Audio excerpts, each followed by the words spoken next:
All right, so this week we're going to be talking about Night Bitch, the new movie where Amy Adams thinks she's turning into a dog. I would much rather prefer that than watching this. If whoever's out there, if you want to send us an early screener of Night Bitch for us to cover on the podcast, please do it. Because I think it's funny that Amy Adams is in Nocturnal Animals and now Night Bitch. It's like the evolution. Like, at first I was just a nocturnal animal, but now I'm a bad girl. I'm turning into a dog, and I'm a night bitch. Oh, my goodness gracious. Oh, hi. Hey, thank you for listening. This is The Swamp. It's our podcast. It's an acronym. Stands for some whack-ass movie podcasting. And oh boy, oh geez. Gosh golly. Gosh golly, does this movie certainly have some content warnings that we're going to give you. They're in the description below as well, but if you want to pause this, assess if this is something you want to listen to. No hate if you don't. Why are we covering so many disgustingly heavy movies lately? Don't know. Like, God. Well, we went into this one blind, so we had no idea what this movie was. Because we were like, okay, we've been kind of dogpiling on Amy Adams this month, where we're like, this month will be an exploration into discovering whether I think she's overrated or underrated. Because everyone says she's underrated. Mm-hmm. And I think she's overrated. I think she's absolutely overrated. If this is supposed to be like the Oscar-baity serious performance, I would say this alongside with Doubt are going to be her, like, she's acting. She gave me nothing in this. She's acting. She did heavy breathing. Oh, and I'm just like, just because the content is heavy doesn't make you a good actor. Or, like, it doesn't make the performance good. It doesn't even make the story good. No. Just because you're like, oh, what's the most intense thing we can deal with right now? That's sort of my takeaway from this. So you can't just put her in some really bad makeup, have her heavy breathe, and call it a day. And, I don't know. At the end of this month, I think I'm going to come out being like, 6 out of 10 Amy Adams. But hey, maybe her acting like a woman who wants to become a dog is really going to turn things around. I hope so. I really want her to... I want to root for her. Yeah. I would but anything that I have seen this month has not really made me want to. Yeah. She's fine. But so we picked this because we're like, okay, this is what people say is like, somewhat critically acclaimed performance, a serious, maybe more, she's going to prove us wrong. And so we picked this movie, both of us not knowing anything about it. I think we both sort of mentally lumped it in with the, like, Sharp Objects TV series that she's in, as well as, like, Little Fires Everywhere. Yeah, and, exactly. Like, edgy books for women. Sure. By women. This was an adaptation, right? I don't know if the book is written by a woman, actually, but it was a book, yeah. It was a book in the 90s, but... Of course. It's neither here nor there. That checks out. Both of us didn't know jack shit about this movie, other than that it was going to be kind of, like, intense. I thought it was going to be, like, a murder mystery, but that was not true. Well, there was a murder, but it's not a mystery. Not a whole mystery to it, but yes. Spoiler warning, content warning. Yep. This podcast is going to be talking about rape, murder, sexual violence, anything else? Yeah, well, just, like, the scenario is that, like, the abortion also... Abortion as well. Abortion, divorce, bad lip gloss choices. No, mostly there's just, like, an incredibly violent on-screen depiction of the abduction, assault, and rape, and then murder of a mother and a daughter together, which is just, like... And it really was, to me, that they were like, all right, we're gonna get heavy with it. And they were like, what's all of the worst things? Let's do all of that at the same time. Is Tom Ford gay? Yes. He definitely gives me, like, gay man who hates women vibes. Yeah, that's what I was about to say. Because this movie is so incredibly misogynist, and I'm sure he thinks he was trying to say something, but just missed the mark. And he just doesn't value women at all, so, like, putting a horrible depiction of abduction, rape, and murder on screen doesn't seem to bother him. But it certainly bothered me. Yes, and neither of us had a good time watching this. I do not recommend you watch it, and if you have watched it and you really like it, can you tell me why? Because I am genuinely, like, curious as to what the appeal of this could possibly be. The only thing that I liked about it was that it was so weird the way it was set up, because it was basically just Amy Adams reading a book. Yeah. So I just felt like I was force-fed a book, which I don't mind. I don't mind. No, but like, that story was at least, like, kind of gripping because it was horrible and traumatic, and I think I do sort of lean into the, trauma porn? Well, no, just the interest in the morbid, I guess, that, like, the same people that, like, listen to true crime podcasts and stuff do. Sure. So, at least there was something that gripped me to that story, and I wanted to see what was going to happen with Jake, and if he was going to get his revenge or whatever. Mm-hmm. So I'm not going to, like... It was horrible and terrible, but, like, at least that kept me interested. Whenever they flashed back to Amy Adams, I couldn't give less of a shit. You're like, okay, so you're rich, unhappily married to Armie Hammer, and reading a book. Literally. Why was she even there? You're not taking your makeup You're not taking your makeup off before bed, and you're so depressed and reading. That was it. That's all I got. Exactly. But essentially, for a little recap, this movie is basically like 3 stories all at once that we sort of get intertwined. I hate it. Present reality, which is that Amy Adams receives a manuscript from her ex-husband who she hasn't spoken to in 20 years, which immediately rang bells for me. I'm like, okay, Amy Adams is in real life 48, 49. Yeah, something like that. So she's around 50, and so I'm like, okay, if your character is supposed to be your actual age, because they didn't try to make her look older or anything. No.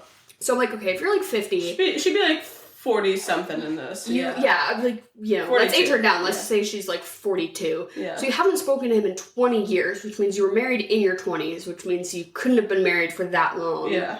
In order for that to make sense at all. Yeah. Because that was important, because I clocked that, and then that, like, sort of informed my reading of the rest of the movie, because she gets this manuscript from her ex-husband. He's basically like, I wrote this book, it was inspired by our relationship. I would like you to read it before it gets published, whatever. I respect your opinion. I would like to get dinner while we're in town. Yeah, sure. And so we learn that she's now married to Armie Hammer, who's definitely a little younger than her, and he's like a successful business guy, and they live a very wealthy, lavish life, but seemingly kind of unhappy. Yeah. And so then we get into the book part, which is like sort of our second story, which is this fictional book that Jake Gyllenhaal has written about his marriage with Amy Adams, where it's this family of 3 on a road trip, and they basically get ran off the road by these, like, redneck thug guys. Yeah. And they basically kidnap the mother and the daughter, drive them off, rape and murder them, and then Jake Gyllenhaal, alongside with this cop, sort of solve the case and then get their revenge by breaking the law together. Yeah. He's like a cop who really understands, and he, like, has lung cancer. Yeah. So he's like, I don't care if we do this not by the books. Yeah. Like, he's like, I don't play by the law. We make our own justice kind of guy. But it was Michael Sheen. Shannon. Shannon. Michael Shannon and Michael Sheen are both in this movie, which really fucked me up. Yeah, right? And then the third story is basically just the flashbacks of the marriage, so we kind of get informed what this book could possibly be saying. But immediately, I'm like, oh, so in the book, in the fictional story, they get Isla Fisher to be the fake Amy Adams, which I thought was really funny. I loved that. But Jake Gyllenhaal just plays himself, because it's clearly just it's through her point of view of, like... Yeah, so it's like a warped version of her. But they have a daughter who's at the youngest 14, 15. Something like that. But she looks like she's in, like, late high school. So I'm like, okay, so this can't actually be, like, him writing about a real experience that they had. Yeah. Because as Amy Adams in the present is reading this book, she's clearly very upset by it. Like, it's really, like... affecting her. Yes. And so I'm like, oh, but they don't have... this didn't actually happen. No. Because... she's still here. It's both jumping back and forth, and because I thought maybe just the daughter was going to get killed. Yeah. It was going to be like, oh, they had a kid who died, or whatever. But I'm like, okay, so no, this can't be like exact. Yeah. And then we learn through flashbacks about their real relationship that she's this really rich upper class lady. Yeah, she's like an art dealer. And she has like rich parents, and she falls in love with Jake Gyllenhaal, who's like her childhood friend or something. And her mom is basically I think they met in school or something. He knows who her parents are for some reason. I think he was friends with the brother. I don't know. Yeah, that's what it was, I think. But so the mom is like, oh, he's never gonna make a lot of money, and you're a bitch who likes to live lavishly. And she's like, you don't understand me, Mom. I don't like to live lavishly. You're just fucking rich. And you don't get me, and I'm gonna marry marry him. And then she marries him, and obviously he wants to be a writer. And then when he doesn't make any money, she's like, bro, you need to get a job. And he's like, you don't respect my art. And she's like, I just don't understand your art. Which was like this whole fucking thing. And then, you know, as their paths diverge in the future, she becomes like a soulless art dealer who sells bad art to idiot rich people. And he's, you know, this writer who's written this really gripping book, which to me, I'm like, this book kind of sucks. This is like every like 4 men, like CJ Box, fucking Jack Ryder, fucking bullshit, like James Patterson. There's just 9,000 of them at the library. Like, this book is nothing. James Patterson writes this in his sleep. He cranks one of these out every 3 months. Well, he has ghostwriters, doesn't he? Oh, yeah. No, they all do. They all do. David Baldacci, fucking all of them. Yeah, but they crank them out every 3 months for the old men at the library, who of course I then have to service. Of course. I didn't mean to say it like that, but... But basically, we find out that the reason that he wrote this book about this violent tragedy happening is that Amy Adams leaves him and gets an abortion and then leaves him for Armie Hammer, which is depicted as being the most soulless, gut-wrenching thing you could ever do to a person, is leave your marriage and abort your child and then marry somebody else, which... It's pretty... Amy Adams is not a good person in this movie. No. That's not a good thing to do somebody. I don't disagree. But to be like, you know what that's comparable to? Being raped and murdered. Yeah, this had to be directed by a gay man. Oh my who has no God. concept of, like, how frequently abortions happen. You know what I mean?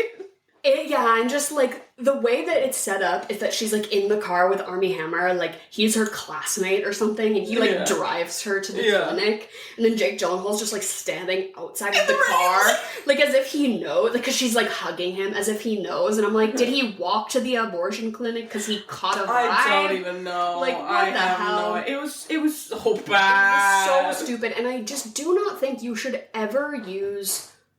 rape, murder, you know, violence against woman, assault, just anything in general. Do not use that as a metaphor if the thing you're trying to project is less bad than that. Don't be like, this is literally like getting fucking killed in the desert. Like, no, it's not. No, I promise you divorce. It's not. Like, most people get divorced. Exactly. You're probably gonna be okay.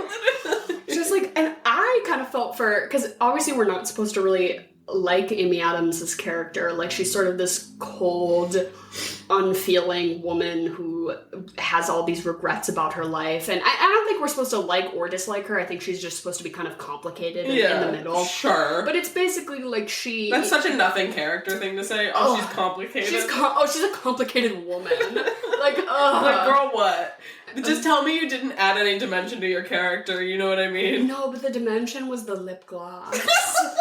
Oh my God, the way that they, like, put makeup on her to show that time had passed. In the flashback, she was all, like, fresh-faced and very, like, no makeup look. Yeah. It was very that, but then to show that time had passed, they, like, really just... Give her a dark-ass eye. A smoky eye. And, like, was it, like, it was, like, plum? Yes, it was, like, dark purple. Dark purple so lip gloss. Ugly. And there's one scene where she, like, wipes it away before she, like, is going out to dinner with him. Yeah. To show that she, like, wants to return to that old self a little bit. And I was like, oh. Like, I'm glad he stood her up. Stop drawing attention to the fact that this thing is just, like, so obvious. But yeah, the movie ends with him being like, let's get dinner. And then he's like, pick a place. And then she shows up to this bougie restaurant in her little revenge dress or whatever. And he just never shows up, which I'm just kind of like, okay.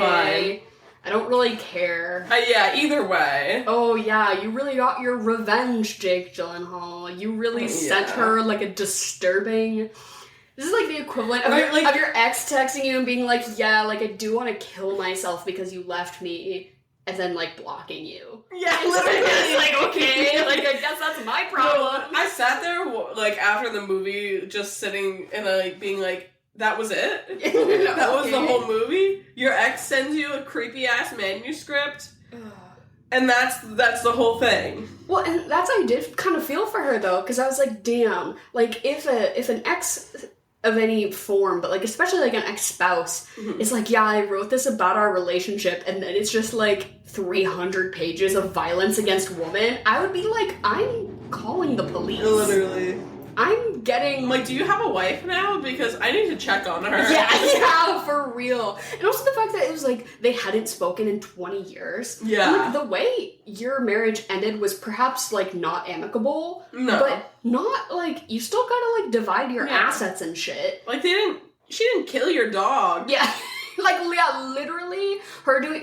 The thing I was expecting her to have done to him, I was like, oh, this is gonna be something twisted. Yeah, like, we're gonna get a reveal. Because they kind of build up to it a little bit. I was like, we're gonna get a reveal that she's, like, a sick and twisted person. Yeah. Like, we were supposed to feel kind of neutral. Like, he wrote this masterpiece and she like, stole it or something. Or she like, Amy in Little Women did and, like, burned the whole thing. Yeah. You know what I mean? Like, yeah, literally that would have been worse. Yeah. And so I'm just like, is this movie so misogynistic that it was like, oh, like, what's the worst thing a woman can do? Get an abortion. Literally. And I was like, is that the point? And I was like, okay, I gotta, like, dig into this a little bit, because this movie is directed by Tom Ford, like, Tom Ford, like, the designer. The fashion designer. So I was like, what the hell? I was like, because I clicked on his name, and I was like, oh no, this is bringing me to the Wikipedia page of the fashion Tom Ford. This can't be right. This cannot be correct. And then I go to IMDb, I'm like, oh god, no, it is him. And he has that other movie too, I guess, that is just sort of like passion project. Like, he's a creative guy, I guess. Sure. By some metric. He just has too much money to spend. But so I, like, watched a couple of, like, interviews with him about this movie to try to get a better sense of, like, if, what the fuck? If I was just not understanding what the point was, or if it was actually just a bad movie. Yeah. And I think that my conclusion is that it's just kind of a bad movie, because he said that his message that he wanted to impart with this movie was basically, like, that she should have stayed with him when he was a struggling writer. And that she should have... Girl, shut up! She should not have reverted to, like, the mannerisms of her mom that she resented so much. Like, she should have seen through that and really, like, stuck by him. Which I'm kind of like, yeah, because don't you have, like, family money? So who cares if your husband is broke? Yeah, literally. You guys, like, live in a fucking penthouse in New York City. Yeah. Like, you're gonna be fine. Yeah. Like, calm down. The face of a woman who's going to be okay. Yeah. Amy Adams in this film. Putting on her lip gloss. Putting on her smoky eye, like, to go to bed for some reason, just before bed. But he was like, oh yeah, the message is basically, like, to stand by people when it gets tough, or, like, that she shouldn't have let him go, that they should have made it work, that they should have, you know, seen the real true kernel of love that was there, and let, you know, focus on that. And I was just like, oh, so this movie's just fucking dog shit. Yeah. This movie just fucking sucks ass. So there truly was no point. And there was no point for you to show, like, that extended, like, series of violence against women that was so deeply upsetting that I truly was about to text you and be like, should we cover Underdog this week? Exactly.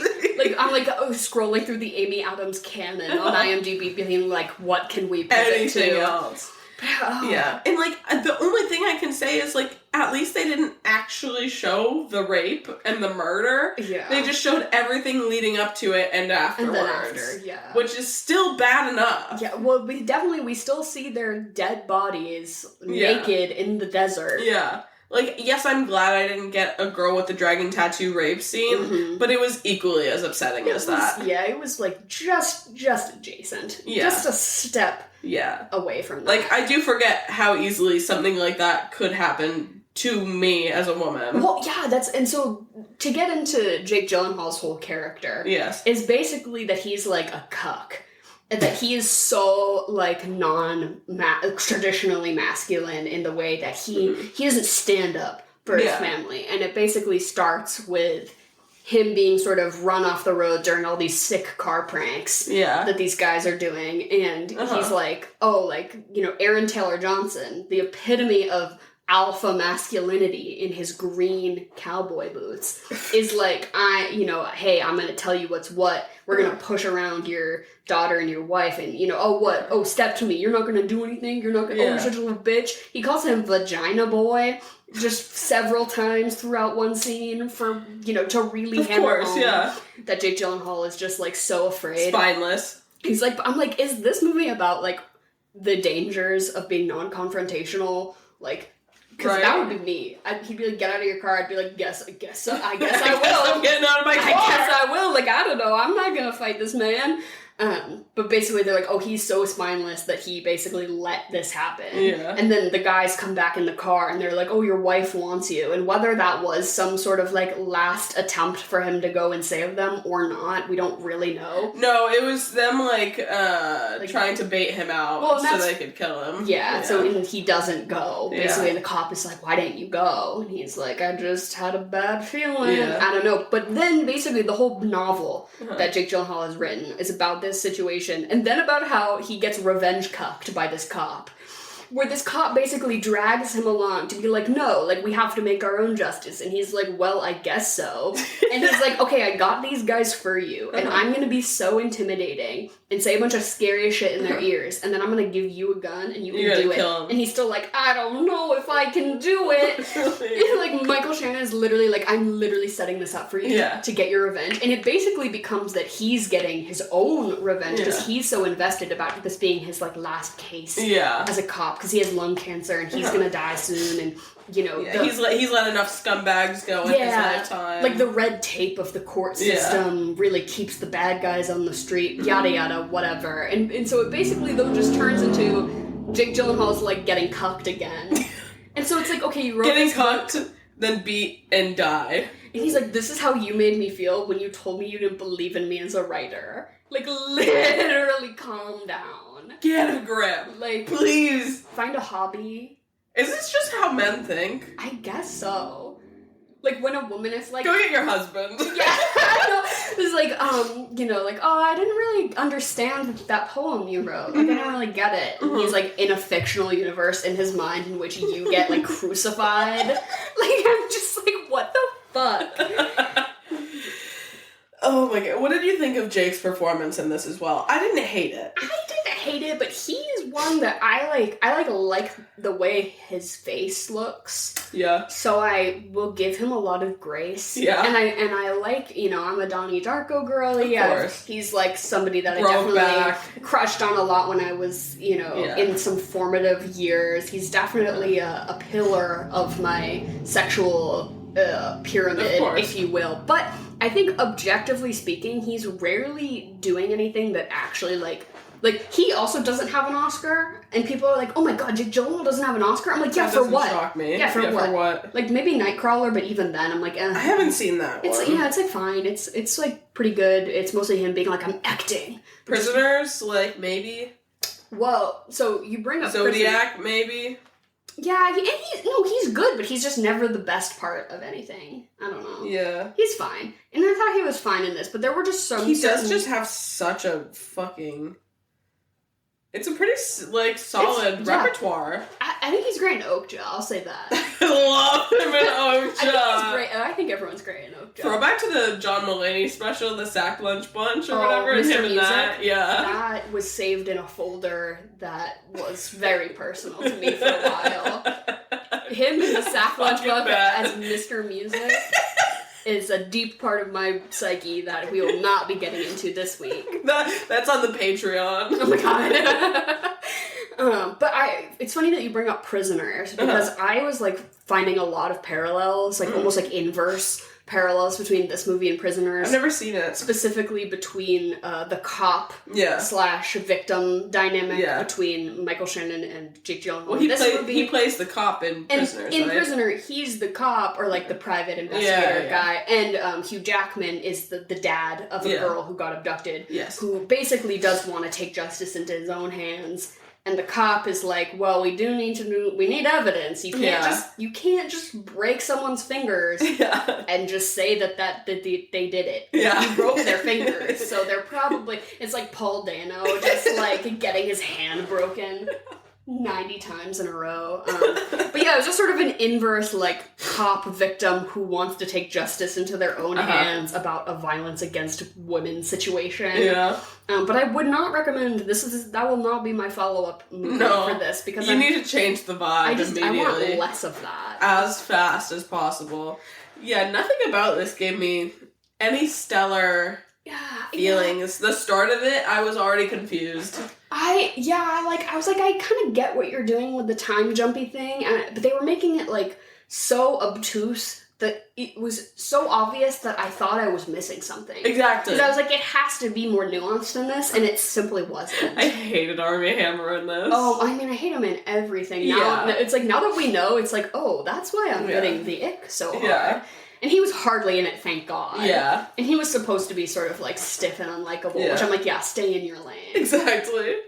But, I thought Jake Gyllenhaal was, like, middle-of-the-road passable. I thought Amy Adams was honestly very underwhelming. I really thought that her wardrobe and makeup was, like, doing a lot of heavy lifting for her. And not that that's her fault, but it was just kind of like, ugh, we get it. You're depressed and you can't sleep. And exactly. You hate your life. And it was just like, okay. It's just hitting you over the fucking head with it. But, like, then Jenna Malone shows up and is like, look at my baby. And I'm like, you're stealing the scene. Gagged. Love. Gagged. Jenna Malone jump scare, and then she shows Amy Adams her baby on a baby monitor. And it's supposed to be this whole, like, modern, people who have the most modern technologies are so soulless.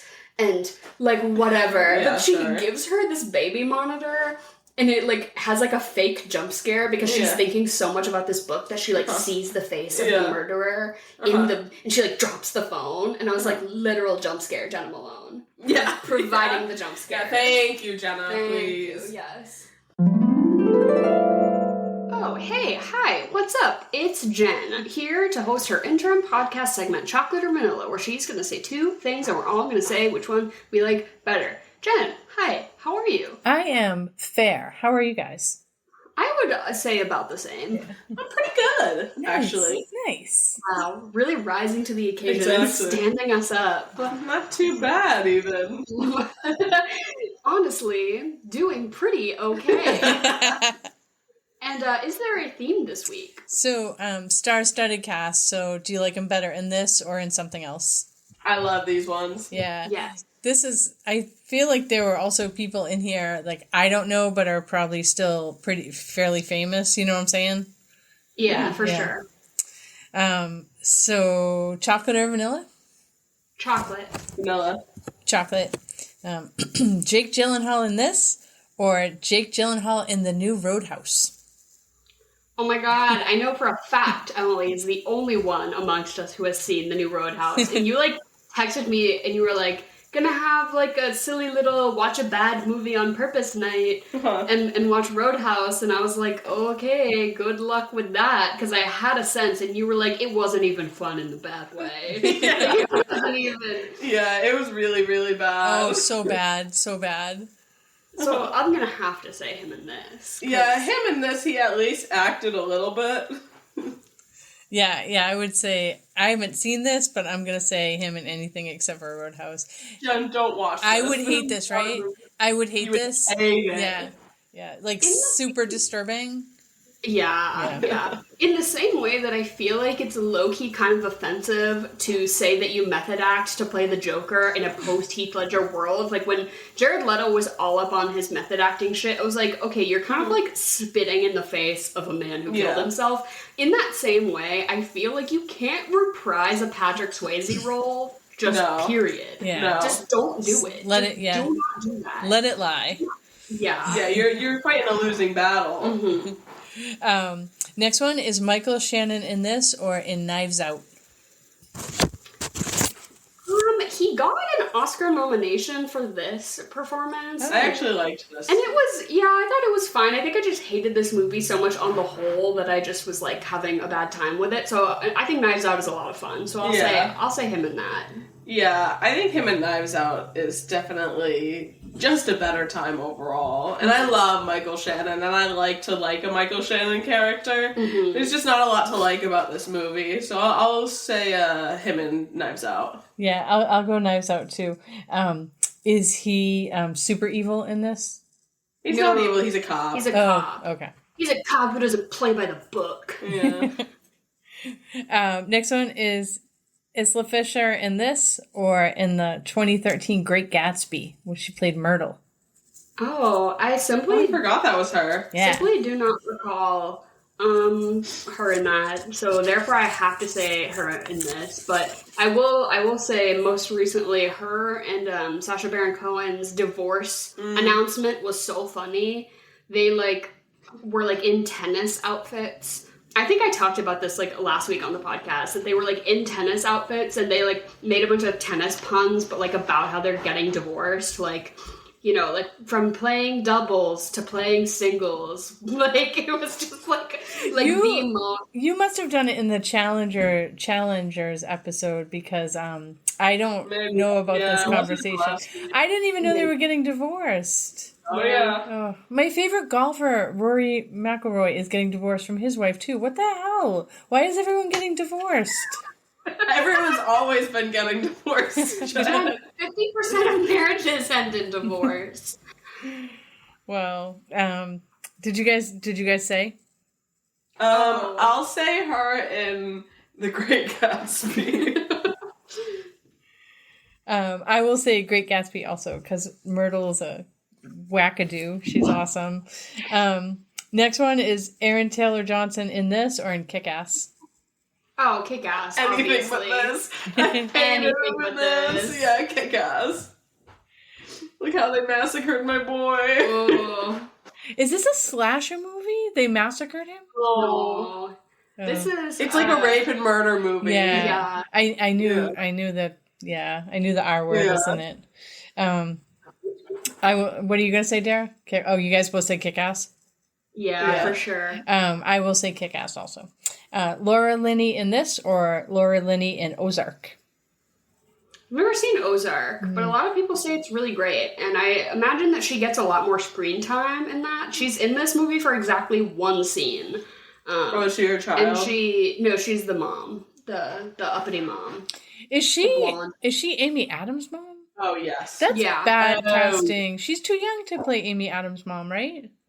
There's only, I think there are like about 10 years age difference between them, but Amy Adams was supposed to be playing herself like in her mid-20s, which they were really stretching it. They were really stretching the age, time has passed sort of thing. Yeah. But so I'll say her in Ozark, even though I've never seen it. I'm sure she probably turns the party. Yeah, I'm just gonna say anything but this one, so yeah. Her and that. I will say Ozark too, even though I didn't watch it, but tons of people told me to watch it. I've heard it's really good, but... Next one is Michael Sheen in this, or as Arrow in Twilight. Yes!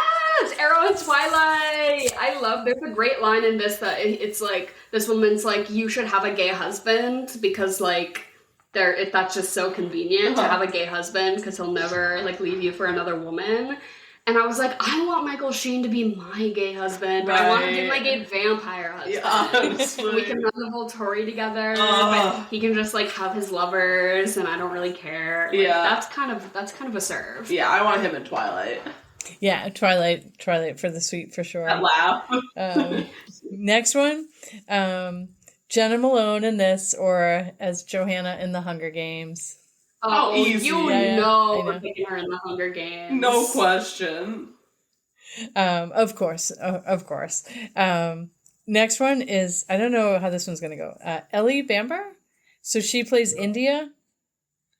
Okay, yeah, she's the daughter. Okay. And she's also Princess Beatrice in Red, White, and Royal Blue. Oh my god, slay. Did you watch that? I've never seen it. Oh my god, it's a good one to have a bottle of wine with. I imagine that movie's like the party, so... Yeah. I'm gonna say her in Red, White, and Royal Blue. Yeah, that's a theme of the night is things that people have told me to watch that I have not yet watched, but that's on my list. You like that one, yeah. Jen. All right, I'm gonna watch that one. Last one. So the writer and director and the guy who did the music did everything for this, and they did it for A Single Man with Colin Firth and Julianne Moore. That's a good movie. Is it? Yeah. That's a good I was one. like, they must have connected because Tom Ford and like I forget the music guy's name, but do you know, Jen, that this is Tom Ford, as in the fashion designer Tom Ford? It's really? Are you serious? Wow. Yes. Seriously? Good for him, huh? 2 movies and a fashion line. I feel very like a nothing like But I've actually never even heard of this other movie that he's done. A Single Man. Yeah. It's I like it. I'll pick that one because I fucking hated this. So I'm gonna hold out some hope that his first His directorial debut is perhaps a little better. It was better. 3.9. Yeah, I'm gonna go A Single Man. Yeah. I wonder, did he like supply all the clothing and costumes and stuff? Yes. Really? Yep. Ooh. Yep. From like Bonus. from his own closet. Like he's like, you need to wear my shirt. Wow. And it was Michael Sheen specifically who was like, I am very nervous to be wearing Tom Ford's own shirt. Like, this is kind of freaking me out. Wow. So that's it for Star-Studded Cast.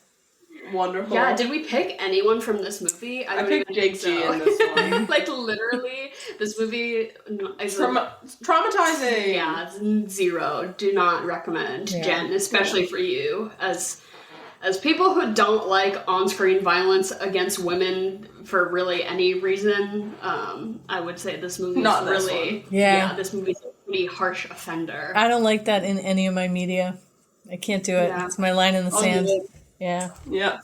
Well, thank you for showing up anyways and providing us with some choices to be made. Jen, we love you. Thank you for being here, and we'll see you next week. Bye. Love you guys. Have an awesome night. I will say, I felt like I hadn't watched a movie like this in ages. Do you know what I mean? Bad? No, I watched Atomic Blonde the other week. Oh. That was bad. Have you ever seen it? No, but for the reasons of everyone being like, God, this is awful. And I was like, well, guess I don't have to waste my time. Yeah. But it just felt like one they threw a lot of money at, and it was almost like well done. You know what I mean? Not story-wise, but like production-wise. Yes. You know what I mean? Yeah, they had a cinematographer who knew how to block shots. Yeah. So it was like basically, and they had a bajillion-dollar budget because it's Tom Ford. Yeah. So it's like that was there, and yeah, this really reminds me of something that Jen and I would go to see at the theaters in the months leading up to the Oscars announcement because we think that it has the juice. We're like, oh, this seems like the kind of juice that the Academy would be really into, and then we see it, and then it gets. This actually had one singular nomination for Michael Shannon for Best Supporting Actor. Yeah. He did not win. That checks out. But nothing else. Yeah. And I was like, oh, that kind of checks that this seems like something that would like be in the mix, but hardly. Yeah. Like, hardly at all. Like some BAFTA stuff, some other auxiliary award type stuff, but none of the big hitters, because it just simply did not have the foundational groundwork of an interesting or good story to be anything. Yeah. Yeah, there was really nothing there, honestly. Imagine being the guy that recommends this book or this movie to watch, like at a book club, or like if you're like, oh, what if we watched Nocturnal Animals? Well, so I actually can see a world in which this book is pretty good. I haven't read it, I don't know anything about it, but I can see... Here, let's look it up on Goodreads. I can see this sort of intertwining narrative and like a story within a story being somewhat interesting on paper, but I just think the way they went about it, we didn't have enough time with anything to really like understand why I should care, really. So I can see how this could maybe be a good book, something that just takes a little bit more time to like flesh out. And like you said, you felt like you were being forced to read a book. Yeah. It's like that in the context of reading a book is way more palatable. Exactly, like, just make me read it. But like in a movie, she's reading a manuscript and then we're showing you the manuscript at the same time and she's reading the manuscript and then it's like, oh my god, and then we're gonna do flashbacks. It's just like, oh my god, just fucking shoot me. Yeah, literally. Just take me all back and shoot me. I don't care. Yeah. I will say though, my experience watching this movie was worsened by the fact that I was like, oh, let me sit down, hit my little weed pen, and I'll have a great time watching this movie. Don't know what it's about, seems to be suspenseful, whatever. And I was so stoned for all of this movie. And it was so horrible. And I watched this with my sister, so we were like handing the pen back and forth, and we were both like, why? Why are we watching this? Melissa was like, I wish we watched Underdog. Literally. But so that begs the question, and I'd say we go back and forth doing this. Yeah, for sure. What movies are in your nightmare blunt rotation? Which I got the kernel of the sense that maybe you were having a bad time when I think you started this movie like a half hour before me, so I was like a good like act behind you. Yeah. So I was texting you with like, oh, I'm at the part now with, and you were like, oh, segment for the pod, Nightmare Blunt Rotation. I was like, oh, Emily's not having fun. Emily's not having fun with this. Like, I can tell. Because this is definitely one of the worst movies you could put on. Like, heavy and bad with no reprieve. No, and like, just the whole actual scene of them sort of commandeering Jake Gyllenhaal and his family is so anxiety-inducing, because you really have no idea what they're gonna do. And, like you said... Like, you have a sense, but you're like, okay, maybe they'll have their fun and go. Yeah, or something, or this will work up to something other than a double rape homicide. Yeah, like you said, also, like, as a young woman who often feels, like, scared in parking lots, just having to watch, like, an extended 20-minute scene of somebody, like, being accosted by a group of men, and, like, scared women being pushed to the ground several times is just, like, deeply upsetting. And I very rarely find anything like that to be necessary in film. Well, you're also someone that gets anxious when you're high, right? Because I do... Every now and then. It depends on, like, the strain or whatever in my environment. I actually get scared every time. Again, there is no reprieve. Yeah, I can imagine that this would be awful. Yeah, but so I've got Nocturnal Animals, of course, and then Talk to Me. What's that? That's the new horror one, Aussie horror one. With the hand? The hand, yeah. Okay. It was just freaky enough that I was like, I don't think I really want to watch this again. Yeah. Okay. So Henry, I asked Henry this, because he partakes in the herbaceous consumption a little more than I do, so I was like, oh, I'll ask him, and he was like, oh, the other week when we watched Leon the Professional, and as we were watching it, realizing that it was the bad version, and you explaining to me how it wasn't just a movie, it was also real life, he's like, that was not good. That's how it felt watching this one, realizing it was gonna get bad, and it was just gonna keep getting worse. Yeah, so Henry wanted credit, because he's like that. Leon the Professional. He also said it would be a double nightmare situation if you put it on thinking it was the other, and like, the American you were like, oh, this is a good movie that I really like, let's put it on, and then you put on the international version, and now everyone thinks that you're insane. Sick in the head. Yeah. My next one is All Quiet on the Western Front. Oh my god, burn! I would, like, pause the movie to, like, determine if that was real or if that was coming from within me. The brrr noise. You mean like the new the new one? Yeah. Like in German. The guy who like kills himself with a fork. Yeah. Okay.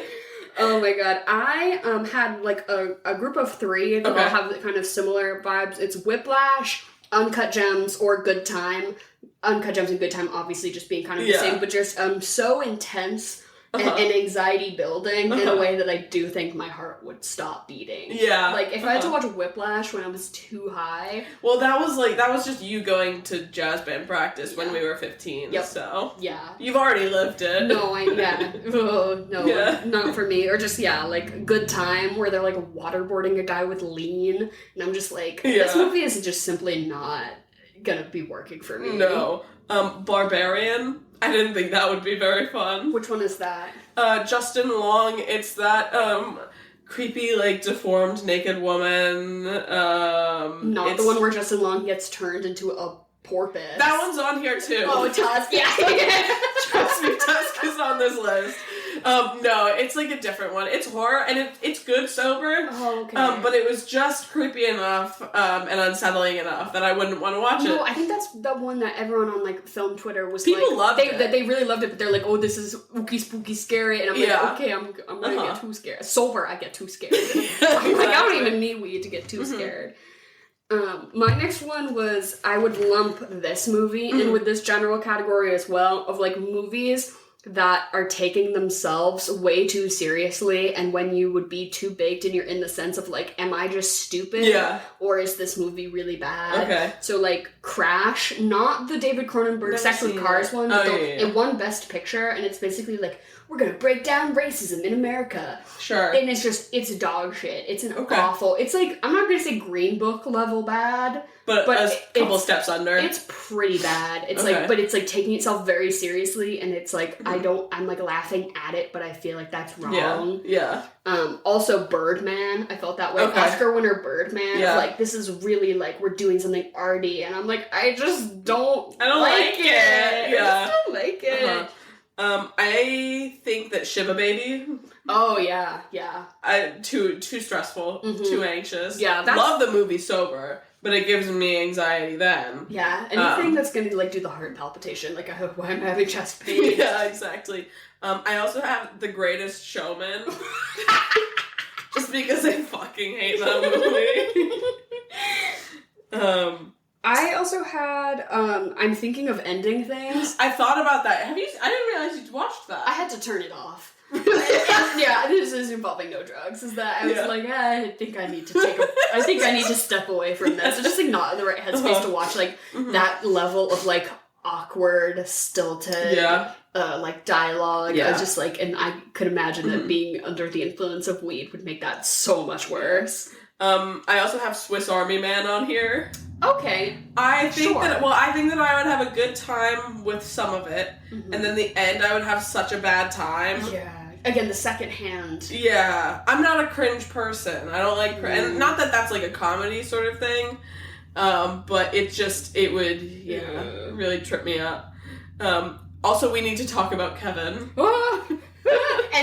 Any movie with Tilda Swinton belongs on this list. Yeah, I wouldn't want to watch Okja when I was stoned. Was that what else do you have? Sophie's Choice is my last one. Yeah, also hard no. My last one was it's not a movie, but it's also just like a scenario, and like my actual worst nightmare blunt situation would be like watching a movie with a group of men who love the movie that's on, and it's not a good movie. I've had that before. Yeah, and it's the worst thing in the fucking world. It was a Captain America movie or something like that, and I was so drunk because I was like, this is the worst movie ever, I'm just gonna keep slamming gin and tonics. Yeah. And then I started making fun of it, and some of them got mad. Yeah, oh my god, I can imagine that. Some of them got like viciously upset. Yeah. I'm like, it's a fictional character. It's Captain America. Also, I really hit a sore spot. You think my opinion of this movie is going to take away the $9 trillion it made at the box office? Like, Jesus Christ, get your priorities straight. Yeah, exactly. No, you and your roommates hosted a lot of parties when you all lived in a house that was, good for social gatherings type things. And so I would go sometimes. I'm not like a real party person, but I would attend to these sometimes, and there was this boy who wore a shirt that said, "Don't make fun of me," or "Don't be mean to me, I'll come." Yeah. Which is actually pretty funny. Yeah. But I was just like, oh, okay. And so then I was just like casually talking with him, and he's like, "Oh, you do the movie podcast with Emily?" And I was like, "Oh yeah." And I was like, what kind of movies do you like?" And he was like, "Oh, like my favorite of all time has to be the Zack Snyder Justice League." And I was like, are you baiting me into something right now? Because I will not be tricked into like you getting off on me bullying you. Yeah. Is that? But no, he seemed really genuine about it. Oh, he is. And I was just kind of like, oh, I think I need to step away from I have to leave. I think I gotta go. I'm thinking of ending this conversation.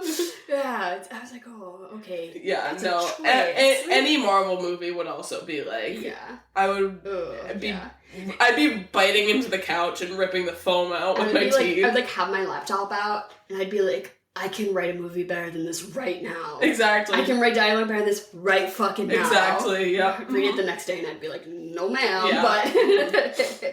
But with that, do we want to get into our regularly scheduled program?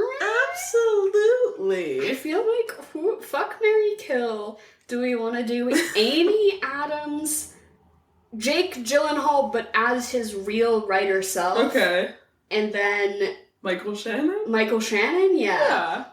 But Michael Shannon is a fictional. He's not real. That's okay. But it doesn't matter because it's a movie. But I'm still gonna marry him. But I think there is a distinction between book Jake Gyllenhaal and real life Jake Gyllenhaal. But honestly, I think real life Jake Gyllenhaal is worse. Yes. So I do think I might need to kill him because probably his opinions of women I think are a little twisted. Yeah. I'm gonna make Amy Adams eat my pussy. Yeah. With that lip gloss. that's gonna give you a yeast infection. That's gonna go The crazy. UTI is about to be so painful. No, you know she's using like a fucking like Mac counter. Like, like that plumper. Yeah. Oh I feel like she needs to be told what to do, though. You know what I mean? Yeah. So I'm gonna fuck her and I'm gonna marry Michael Shea. Yeah. Yeah, kill Jake Gyllenhaal. Yeah, I think I'm maybe gonna fuck Michael Shannon and give him the last ride of his life. He's gonna like literally perish from being too out of breath. Like I like let him smoke a cig while it's happening so he can like really go out in style. Of course. And then I think I'll marry Amy Adams and I'll just be like, I don't care if you don't understand my art, babe, because you have $1 million. And it's like, you know, I wrote a book and she's like, I don't really get it. And I'm like, okay. That's fine. And then she, like, you know, sets me up with her publisher connections and Exactly. everything goes fine. And I don't really care that my wife doesn't like my book. Oh, she does have that fuck ass. She has terrible taste in art. She has that fuck ass. What are the balloon dogs? What's his name? Oh, he's awful though, right? He's like a bad person, I think. I don't know, or maybe but I I just think hate that. You know. It's who is also he? this movie. Jeff Koons. Yes, this movie was also Fuck Jeff Koons. This movie was confusing me in a way that I was like, is this trying to be like a class commentary, right? About her being like in this upper class that it's just like it's impossible to be happy, right? When you're living in this existence of just like extravagant whatever. But I'm like, Tom Ford can't do that. No. You can't. I'm like, Tom Ford, you can't make a class commentary. Not possible. Even if he was like a really phenomenal writer, I still feel like any like Hollywood level class commentaries are always so stunted by the fact that your movie cost $1 billion. Yeah. So it's like, oh, okay, so the point you're making is just moot. Yeah. But his point wasn't even good to begin with. Oh no. Exactly. that was a hard no for me. And then out of the whole movie, I'm gonna kill Aaron Taylor Johnson. Duh. Oh my god, he was. I will say he was fucking terrifying in this, and he is a good actor. I like him as an actor. His performance was fine, but I do think like the writing of this movie pissed me off so bad that they had him saying some like really corny shit. Yeah, and I was just like, ugh, like. Just, I don't know, you could have made him menacing in a way that wasn't also, like... bad. Yeah, I don't know. And then I'll marry Michael Sheen, gay rich husband. I totally understood that really questionable woman. And then who am I gonna fuck out of this whole movie? No, she's got that baby. I don't really want to deal with that. You don't want to hit? Oh, fuck. Her mom. I'll fuck the uptight mom. And I'll show her I'll send her some articles and change her opinions about gay people. Well, I'll fuck her and it'll be so good that she'll have new opinions about gay people. Yeah, true. Yeah. I agree with you. I'll marry Michael Sheen. Okay. I'm still gonna fuck Michael Shannon. And I'm gonna, kill Aaron Taylor Johnson. Yeah, fuck him. Yeah. And so then you're having the world's worst vibes party, where you're gonna watch Nocturnal Animals. What are you gonna eat and drink with this? I'm gonna serve you toast. That's the only thing I could think to give you. This is not a movie you want to eat anything with. That's like, you know, when you have a sick stomach. Yeah. And all you can eat is toast. You can have toast with me. And like ginger ale with the bubbles stirred out. But instead of ginger ale, I'm gonna serve you the Loser. Oh my god. Which I had just seen on TikTok a couple of days ago. And I said, you know what, that would be the perfect thing to drink with this movie. Because that movie is bad and this cocktail sounds insane. If anyone's ever had it, please let me know. I would love to know if it's actually shockingly good. And also, if you also love the movie Nocturnal Animals and you also like this cocktail, then that's really checking out, actually. But the ingredients for it are as follows. 2 ounces of whiskey, an ounce of Pepsi, 3/4 ounces of Jägermeister, half an ounce of beef broth, 1/4 ounce of espresso liqueur, and 3 drops of habanero bitters. And tell them what to garnish it with. Oh, a beef jerky or Slim Jim, of course. Stir it with a little Slim Jim. Which, honestly, you kind of have me in the second half. I think like a beef broth, coffee, liqueur, habanero, like a spicy. I want to get into like Bloody Mary alternatives where I want like a savory cocktail, almost soup. I could see you fucking that up. Almost soup-like, but I don't like a Bloody Mary. Yeah. I don't fuck with that. But I want like almost like a French onion soup vibe, but it's a cocktail. I really think that we could be cooking with gas there. You should take the time to look into some. I've seen a lot of people using like different infused olive oils in their cocktails and things. Oh. And I think that's a really good idea. I'm also gonna change my food answer, not from to toast, but I'm gonna say like the saddest grilled cheese you could possibly manage, like just 2 pieces of white bread and like the Kraft single slice, not 2. That usually still slaps pretty hard. Still slaps. Yeah. But yeah, what about you? That drink does sound awful. I like that they specified that it has to be Pepsi. Yeah. Like not Coke, not soda. Pepsi. Yeah. I also found a cocktail. I was thinking Nocturnal Animals. What is a nocturnal animal? A bat.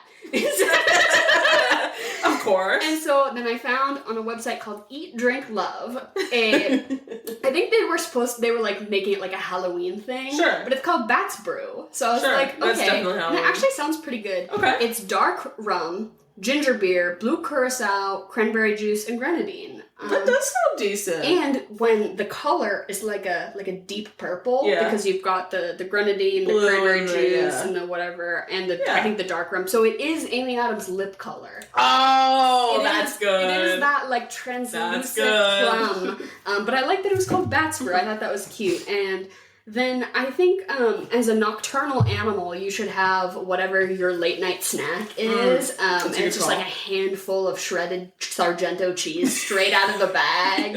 What's your go-to cheese? Like cheese? So I don't buy shredded cheese anymore because it's coated in fuck-ass starch. So when you did? Back in the day, like at my parents' house, just like the handful of straight, cheddar. What is cheddar? It was probably, or like the Mexican 4-cheese blend. Mexican 4-cheese, is usually... No, cheddar was always my go-to. Mm-hmm. Mm-hmm. But in real life, I ate some ice cream because I was like, I also had ice cream. I was like, I need to be comforted. I was like, this movie is like... What kind? Really, I had some Gifford's peanut butter pie. Is that also what you had? That's exactly what I had. Oh my god! I looked at the main attraction and go... Oh my god, I love that. But that's the best one, too. Yes. Oh my god, the texture. It's the fact that it tastes like I'm eating sand. Yes, because it's got the graham cracker bits in it. That's so crazy. Good. Oh my god, dang, brains intertwined a little bit. But I was like, I needed something like comforting, so I felt like a red velvet cake ice cream would be a good like pairing with this movie. Like it's still high end and kind of like refined and classy, but like it's a red velvet cake, but of course. But it's ice cream. I got Jen for Mother's Day. I really mostly got it for myself. A Ninja Creamy, which is like you make the ice cream. I'm excited. It's like a Unitool. I'm excited for you. It's like a massive Unitool that just makes ice cream. It's like really exciting. I was like, yeah, I got this for you, right? For me because when I'm at your house. But we made just like cookies and cream. Yeah, ice cream. Slap. Oh my god, it was so good. So I'm like currently in the mindset where everything I see, I'm like, that could be. We can Ninja Creamy that. Like I'm looking at your Baja Blast, and I'm like. We could Ninja Creamy. I want you to do like some fucked up ones, like a basil ice cream or something like that. Yes, and like sorbets and shit. So I'm in my homemade ice cream era. I just got a bread machine. Oh, I love my bread machine. Excited. Pizza dough in the bread machine goes crazy. Yeah, yeah. I'm just like having fresh. Your bread will go bad so fast though, because once you realize like how much preservatives they put in all food in America. Yeah. Do you keep your bread in the fridge though? I will keep bread in the freezer to save it. Well, yeah. But I would like bake a loaf and literally have it out for like 2 days. Mold. Like if you gotta store it right because it's just because it's like the most fun. It's literally just like flour, water, and yeast. Like it's gonna go bad so fast. Okay, that is good to know. Thank you. I have a really good sour cream and chive bread recipe for the bread machine that I'll send you. It's my go-to to like make with soup to like dip in like soup. Oh. Bread machine's fire to have in the wintertime. Oh, I bet. Yeah, if you live in a cold area. Yeah. And that's the opposite of this movie. Homemade bread is the actual opposite of this movie. Truly. So it's Amy Adams. And next week we'll be doing... Oh, what are you going to follow this up with? Oh, what am I going to follow this up with? I said Prisoners. I also felt like Gone Girl was kind of similar vibes, but my hard answer will be, what movie did the whole story within a story? You're reading a book, somebody's saying something, and then we're gonna go deeper, but it just is better, and that's the Grand Budapest Hotel. Oh, it's like we're doing a narrative within a narrative. Oh, that's really good. But it's like not pissing me off. Yeah. It's actually like adding to the story, which is like wow. Mm-hmm. I'm gonna go ahead and go for another book adaptation, but one that is the total opposite of this, and I'm gonna say you watch Emma, the 2020 Anya Taylor-Joy version. I have to watch that because of the Josh O'Connor. So good. I've been seeing everyone. I love Mia Goth. I love everyone in that has really been on. You should watch that tonight. I don't have Hulu. I think it's on Hulu. Maybe I'll get Hulu. I don't know. I had to pull the trigger and buy my own Netflix the other day. Do you know you can be a parasite on your family's account for $6 a month instead of getting your own account for $12? Really? Yeah. Shit. I don't know. Yeah. Did you know that? Did you also know that all of the streaming services are about to conglomerate into cable packages? And are you fucking serious? It's basically going to be... cable, they reinvented the wheel. It's going to be... Because right now, you can do Hulu, Disney Plus, ESPN, and I think they're going to add Paramount Plus and Peacock to that. Christ. And then so that is going to be one, and then the other one is basically HBO, Netflix, all the other ones, and there are going to be two competing monopolies of all the streaming services, and it's going to be $150 a month for the entire package. I'm going to fucking kill myself. I'm like, oh, should I just get a landline while we're at it? I guess what the fuck? Yeah. Yeah, I don't know. I saw that online though, so that could be. No, that doesn't shock me though. But anyways, it's still Amy Adams. Still Amy Adams. If Night Bitch could come out tomorrow, we would cover go see it. Yeah. But we're gonna do a listener suggested movie next week, which hopefully will be a little bit better than this. Or actually, I'm already sure it's gonna be better than this. Certainly. And so continue to send in your suggestions, but not for Amy Adams anymore. We're gonna do some sort of LGBTQ related theme of some sort for Pride Month next month, as we always do. So send in your thoughts for themes, but also just queer movies, or just movies in general for us to use in the future. We love having our big bank of listener suggested movies to pull from on occasion. So don't forget to do that. I know if you're on Spotify, you can just answer the little Q&A that's below if you click on the episode. Love getting those. And a star rating while you're at it would be great. Oh, did we do what do you rate this out of 10? I'm gonna give it a 2. I'll give it a 4. Yeah, it's really just did not do it for me. It still held my attention, which I usually give at least a star for that. And also, if you're feeling like you want to participate, please let us know what your Nightmare Blunt Rotation movies are. Or a story about when you got a little too high and watched something and it was not okay. Yeah, we'll put up a questionnaire on Instagram. For sure.